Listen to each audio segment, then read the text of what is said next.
Today I'm going to show you guys how to make a rain stick. It's a lot of little steps, but we'll get them all done. Okay, so your first step that you're going to make is you're going to make a whole bunch of little beads. So all you're going to do is take a little pinch of clay, and you're going to roll it between your thumb and your fingers, and you make a whole bunch of little beads. And what you're going to do is you need between 50 and 100 of them, so you need a lot. So this takes a long time. So after you make all your little beads, you have to make about 20 to 40 spikes. So what you need to do is take a little bit of clay, and you're just going to roll out a little quill, like a little snake, but not too long. And you just make it pointed at the end. So you're just going to press a little bit firmer on the end, and then you're going to set them off to the side. All I do is cut off the extra clay, so you have a nice, even spike. Again, try to vary the sizes and the thicknesses, so you have different variations, because the spikes will end up giving you a different tone if you have different variations of thick and thin. They're all exactly the same. It's going to be kind of a boring sound in your Rainstick. I would go ahead and slightly smooth out if you have big dents or any bumps in your piece. Take a rib tool real quick and just smooth out any rough spots that might be in your tube, just from it being extruded out of the machine. Sometimes it has bumps in it. Now you're ready to put your spikes in, because your spikes have set up and they're leather hard. You have to wait for your spikes to be leather hard. If they're still soft and pliable, you won't be able to use it. So find the ones that are leather hard, and I have a few that are leather hard.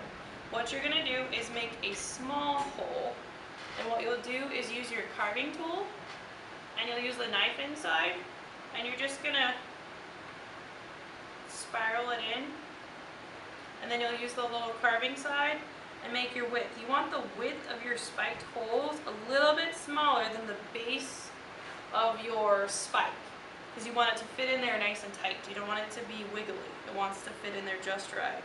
So I'm going to go in and carve this out. I'm going to check to make sure my spike fits in there, and I'm going to push it in almost to where it gets stuck. So you want to make sure it fits. So you're going to have some of it exposed that you're going to cut off. Then what you need to do is take your needle tool, and you're going to go ahead and score, because you can't use the scoring rib or the serrated rib to score the sides. So you need to go ahead and score all the way around on your circle on the inside. I'm going to score this one for you. And then you're going to score the whole length of your little spike here that's going to touch once you put it in there. So I know it's going to go about that far, so I'm going to score with my needle tool. You can use your rib for this, the serrated rib. It goes a little faster. I'm going to keep scoring my spike. And then I'm going to add slip. So I'm going to put slip around the edge of my spike. Oops. And then we're going to drop it in there. I'm going to push it in very carefully. Wipe your slip excess off, and then you're going to cut your spike so it's flush to your tube.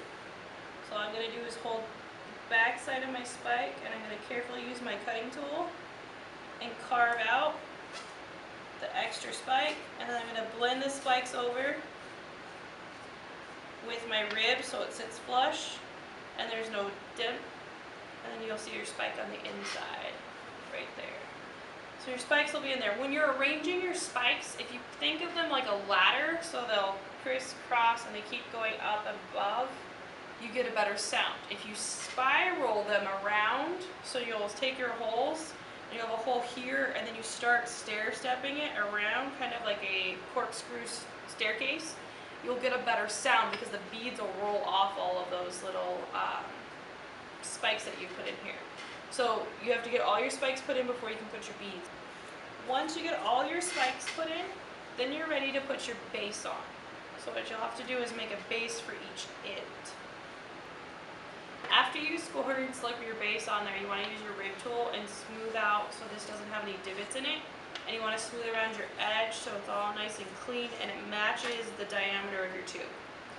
Then, before you put your last piece to close this up, you need to take your beads that have been drying for the last few days while you're working on your project, and you need to carefully pour them into your tube.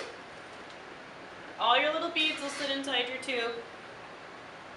Then you will score and slip and put this last piece on so it looks just like this piece. And then as you rock back and forth, you'll be able to hear your beads inside your tube. And then eventually as it dries, you'll hear them more and more.